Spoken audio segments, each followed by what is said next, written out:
Quand on pense à une forêt, on imagine quoi? Le calme, les arbres, la nature, n'est-ce pas? Bon. Mais si cette vision était, disons, un peu trop simple, et si on voyait la forêt pour ce qu'elle peut aussi être, une véritable entreprise? Alors, suivons cette idée.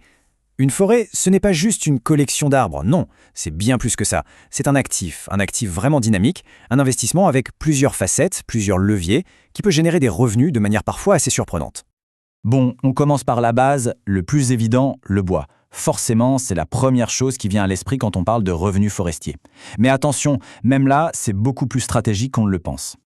En gros, il y a deux grandes approches. D'un côté, on a le bois d'œuvre. Pensez aux chênes, aux hêtres, c'est ce qui a le plus de valeur, mais ça demande de la patience. On parle de cycles de 15, 20, parfois 50 ans. De l'autre côté, il y a le bois de chauffage, les granulés, les bûches. La marge est plus faible, c'est sûr, mais ça assure un revenu régulier, année après année. Tout l'enjeu, en fait, c'est de jongler entre ces deux temporalités, le gros gain à long terme et l'argent qui rentre tout de suite. Et attention, il ne s'agit pas juste de couper des arbres, loin de là. Une gestion vraiment intelligente peut faire grimper la valeur en flèche. Par exemple, obtenir des certifications, vous savez, les labels PEFC ou FSC, eh bien ça prouve que la gestion est durable. Et ça ouvre les portes à des acheteurs prêts à payer plus cher. Une autre option, c'est tout simplement de louer les droits d'exploitation. Ça garantit un revenu fixe sans avoir à se soucier de toute la logistique. Ok, on a parlé du bois, mais maintenant, on va explorer une autre dimension. Parce que la vraie richesse d'une forêt, elle ne se trouve pas que dans les troncs. Non. Il faut aussi regarder par terre. Et ça, c'est une question qui change vraiment tout. Et si les récoltes qui rapportent le plus n'avaient rien à voir avec le bois? Ça nous force à regarder le sol de la forêt différemment. Et c'est là bien souvent que se cachent des trésors parfois très, très lucratifs. Le potentiel ici est juste fascinant. Pensez-y, la culture de la truffe, l'or noir, sous des chênes, ça peut générer des revenus absolument exceptionnels.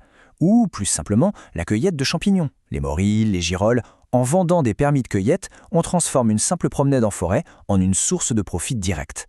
Mais attendez, ce n'est pas tout. On peut aller encore plus loin, installer des ruches par exemple. Soit on s'en occupe soi-même, soit on loue l'emplacement à un apiculteur.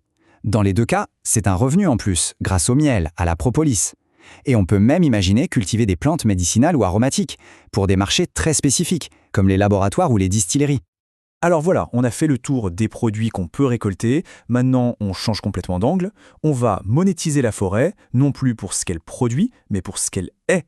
En d'autres termes, une destination. Et là, les possibilités sont vraiment variées. Le grand classique, bien sûr, c'est de louer les droits de chasse. C'est un revenu annuel, stable, assez simple à mettre en place. Mais on peut être beaucoup plus créatif. L'écotourisme, par exemple, ça cartonne. Des cabanes dans les arbres, du glamping, ça attire une toute nouvelle clientèle.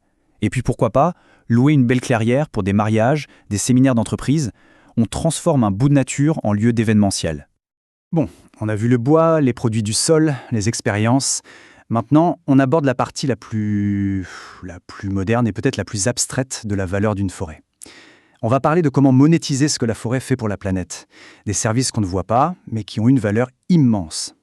Le mot-clé ici, c'est crédit carbone. Alors, qu'est-ce que c'est, simplement? Une forêt qui pousse, eh bien, elle respire du CO2, elle le stocke, c'est un puits de carbone. Cette action, ce service rendu à la planète, a aujourd'hui une valeur financière. Des entreprises qui ont besoin de compenser leurs émissions peuvent acheter ces crédits. Et voilà, la forêt devient un acteur financier sur le marché du climat. Et comment ça marche concrètement? C'est assez simple, en 3 étapes. D'abord, on fait mesurer la quantité de carbone que la forêt stocke. Étape 2, un organisme indépendant vient certifier tout ça. C'est officiel. Et étape 3, ces crédits certifiés sont vendus sur un marché. C'est vraiment ça, on transforme un service écologique en un produit financier. Et il n'y a pas que le carbone. Il existe d'autres mécanismes un peu similaires. Par exemple, ce qu'on appelle les paiements pour services écosystémiques. Là, ce sont souvent des gouvernements ou des ONG qui vont payer pour préserver la biodiversité d'un lieu. On peut aussi imaginer louer une partie de son terrain à des associations de conservation, ou même, si la configuration s'y prête, à des projets d'énergie renouvelable comme l'éolien ou le solaire. Ok, on a vu toutes ces différentes sources de revenus. Le bois, les truffes, la chasse, les crédits carbone.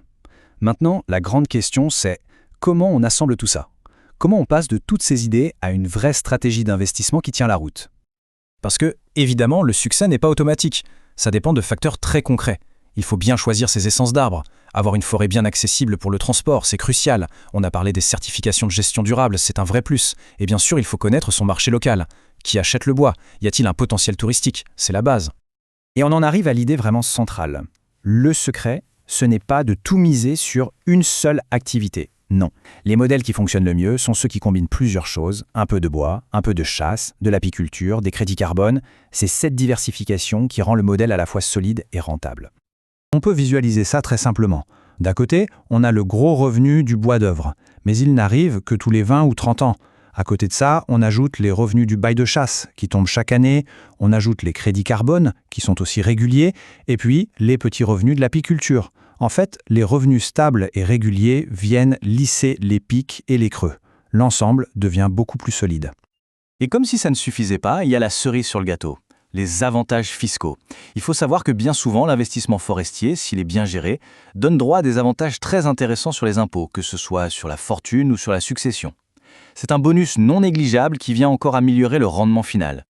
Alors, au final, la question se pose vraiment. Quand on additionne tout ça, les revenus du bois à long terme, les revenus réguliers, la valeur touristique, les bénéfices pour l'environnement qu'on peut monétiser, et en plus les avantages fiscaux, est-ce qu'une forêt bien gérée ne serait pas, finalement, l'un des portefeuilles d'investissement les plus complets qui soit ? C'est une piste de réflexion assez fascinante.